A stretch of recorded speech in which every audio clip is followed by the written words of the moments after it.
السلام عليكم، ازيكم عاملين ايه؟ يا رب تكونوا بخير. معاكم امال سليم. هعمل معاكم النهارده لانشون اللحم بطريقه سهله وبسيطه، والنتيجه كانت بجد ممتازه. والنتيجه كمان كانت اقتصاديه وموفره، وكمان هتكوني مطمنه وانتي بتاكلي اولادك اللانشون، لانه مفهوش اي مواد ضاره من اللي بنسمع عنها. باذن الله بعد الفيديو ده لا يمكن هتشتري لانشون من بره تاني. لو عجبك الفيديو النهاردة ما تنسيش لايك وشير للفيديو، ولو اول مرة تدخلي القناة يا ريت تعملي اشتراك في القناة وتفعلي زر الجرس علشان توصلك وصفاتي.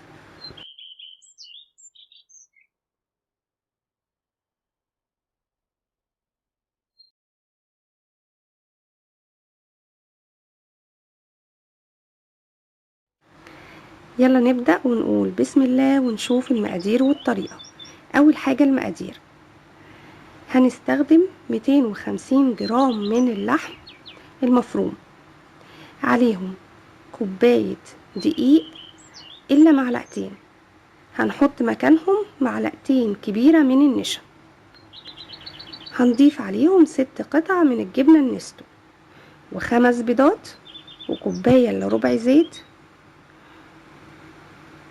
وهنستخدم مجموعة من التوابل عبارة عن معلقة صغيرة من البابريكا، معلقة صغيرة من توابل اللحمة، معلقة صغيرة بصل بودر، معلقة صغيرة توم بودر، معلقة صغيرة كوبيبة صيني مطحونة، معلقة صغيرة ملح أبيض، ربع معلقة صغيرة جنزبيل، ربع معلقة صغيرة حبهان مطحون، معلقة صغيرة إلا ربع فلفل أسود.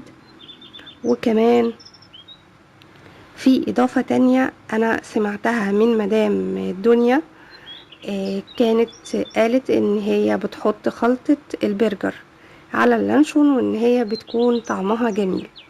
أنا جربتها لقيتها فعلا أضافت طعم جميل.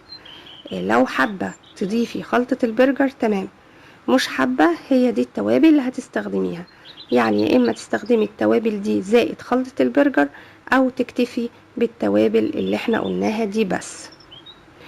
بعد كده بنضيف لون احمر، هنشوف هنحط قد ايه للمقدار اللي احنا قلناه.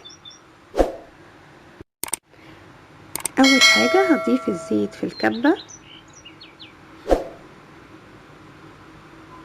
وعادي ممكن تستخدمي خلاط، وعليهم الجبنة النستو، وعليهم البيض.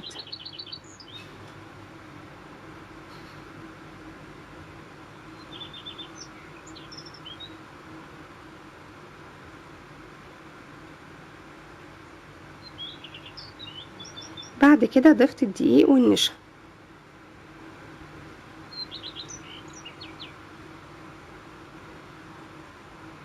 وابتديت اخلطهم مع بعض.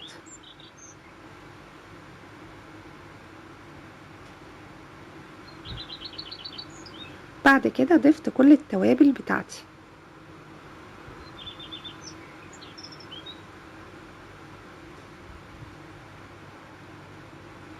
ودي خلطة البرجر حطيتها عليهم. على فكرة خلطة البرجر كنور احلى من اي نوع تاني. ودي كمية اللون الاحمر اللي احنا ضفناها. لازم تضيفي حاجة بسيطة جدا كده، يعني ربع المعلقة كده مش اكتر، عشان اللون يبان طبيعي. لو زاد منك اللون هيبقى شكله مش ظريف. وابتديت اخفقهم مع بعض تاني.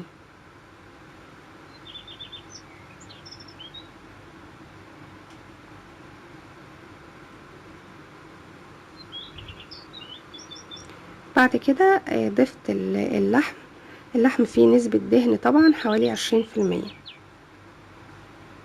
يعني النسبة المعتادة اللي بتكون في اللحمة المفرومة. نزلت كمية صغيرة وابتديت اخفقها معاهم بالشكل ده.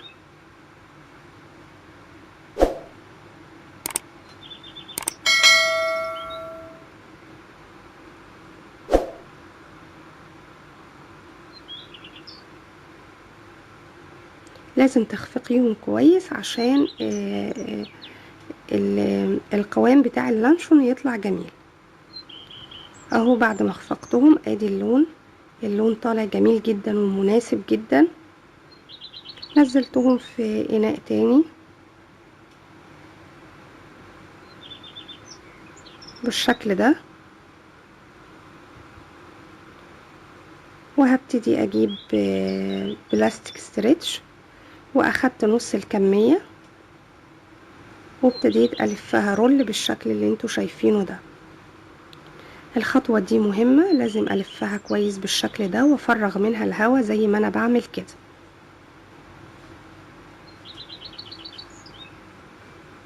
وابتدي الفها من على الجنبين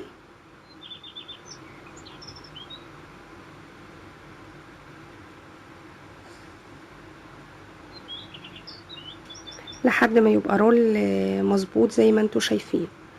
بعد كده بجيب ورق فويل والفها فيه زي البونبوني كده بالظبط. هتعمليها عكس بعض، يعني ناحية لقدام والتانية زي ما انتوا شايفين عكسها بالظبط.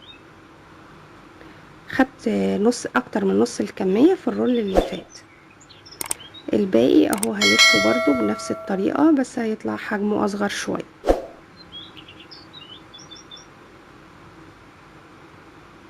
وبفرغ منه الهواء بنفس الطريقة اللي احنا عملناها. ولازم تقفليه كويس كده.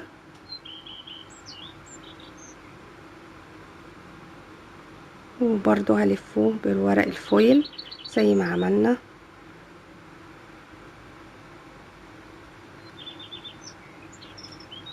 في اللفة اللي فاتت. اهي زي ما انتوا شايفين لازم تبقى مقفولة كويس ويبقوا عكس بعض، الرابطة بتاعتها عكس بعض زي ما عملنا كده. بعد كده جهزت مية سخنة، ضفتها في الحلة اللي هسوي فيها اللانشون بتاعي. هحط فيها معلقة خل عشان تمنع تفاعل الفويل مع اللانشون.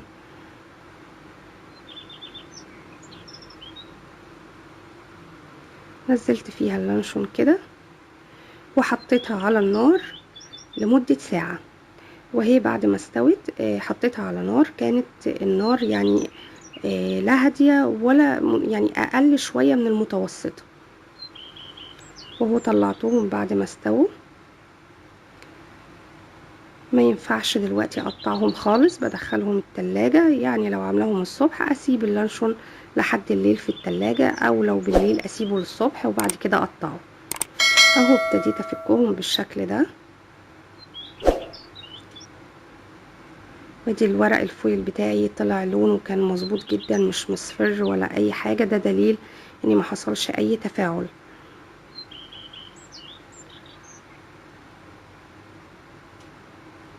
اهو شايفة طالع شكله ازاي.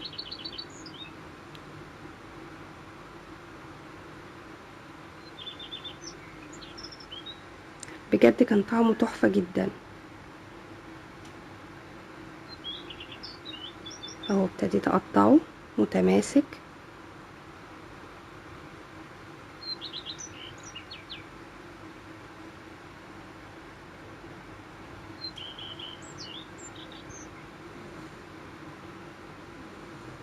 بجد يعني شيء حلو جدا انك تحسي انك بتأكلي اولادك حاجة مرتاحة وانتي بتأكلها لهم، مش خايفة من اضرارها او المواد اللي محطوطة فيها.